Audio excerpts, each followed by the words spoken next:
Part 4. Broken. Marks paced the length of his apartment, cigarette burning to the filter, coffee mug clutched too tightly. His voice rose and fell into the phone like thunder building in a storm. What the fuck did you get me into? His tone was all bite, no question. What the fuck is this program? What the fuck is this job? He pulled deep on the cigarette, swallowed bitter coffee, and listened to the frantic defense rattling through his earbud. No, he cut in sharply. This isn't fucking normal. His stomach twisted as the memory pressed in. The woman's voice, her scream, her words coming back in his own voice. It hadn't just shaken him. It had cracked something deep within. You get a therapist here, he ordered, eyes squeezed shut, knuckles whitening on the mug. Today. If I'm not in their office within 48 hours, I walk. You can bury this whole disaster without me. He thumbed the call off, tossed the phone on the counter, and kept pacing, back and forth, back again.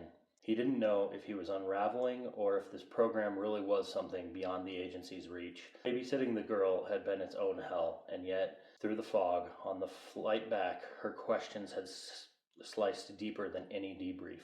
He dropped her into the basement apartment, keypad locked. His fingerprint was the only way in or out.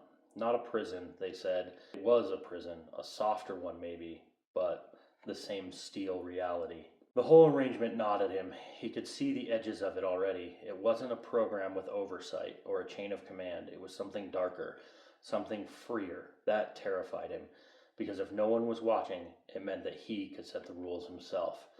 The thought stuck like glass under his ribs. Fuck me, he muttered. He wondered who would ever read his reports, who would black out the lines before they were sealed. Maybe nobody, maybe this whole thing never made it past him.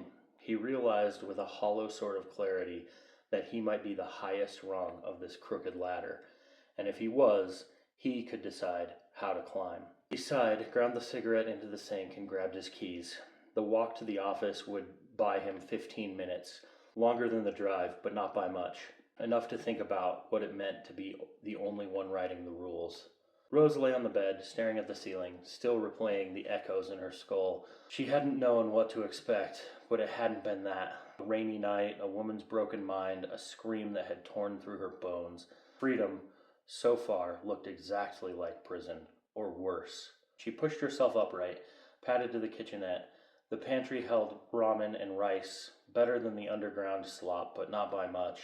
She found a can of pea soup, popped the lid, and ate it cold with a spoon. Fantastic, she muttered. Cold soup and a guard who can't stand me. At least prison was honest.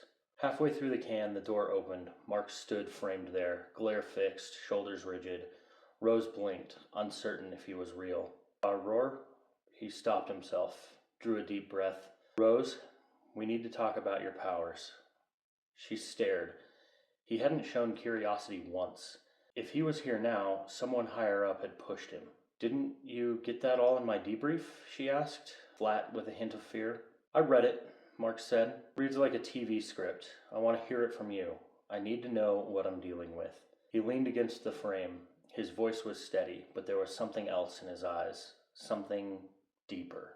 Rose set the can down, spoon still upright, and studied him. She knew the game, shared just enough to stay useful, never enough to make herself expendable. Marks misread her pause. Come on, pack your things. You're not staying here. She frowned, worried. Why?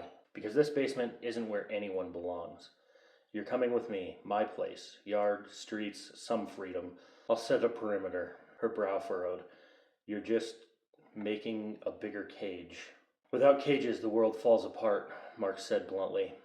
You think people can hold it together without rules? You think they don't tear each other apart the first chance they get? Rose tilted her head, a flicker of a smile, sharp at the edges. Maybe if people stopped building cages, they wouldn't need to.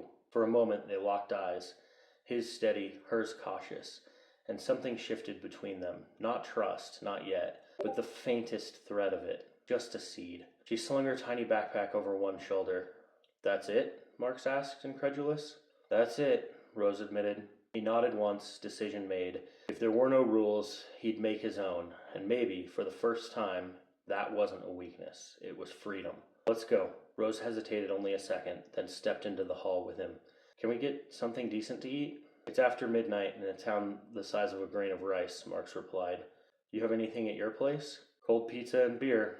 You can have as much of either or both. Rose walked a step ahead of him, a grin spreading across her face where he couldn't see.